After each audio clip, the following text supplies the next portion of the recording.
Hi friends, मी तुमची DT. आज आपण बनवणार आहोत आमरस. पहिला आपण आंबे धुवून घेऊया. आंबे धुवून झाले, आता आपण ते कट करूया. कट करताना मम्माची हेल्प घ्यायची. लहान मुलांनी सोडीला हात नाही लावायचा. मम्मा आंबे कट करते.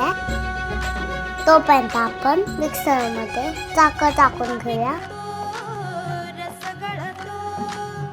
आणि थोडीशी वेलची टाकूया. आता आपण आंब्याचा गर काढून घेऊया. गर काढून झाल्यावर मिक्सरला बारीक करूया. मिक्सरचा आवाज कसा आहे? आमरस तयार आहे.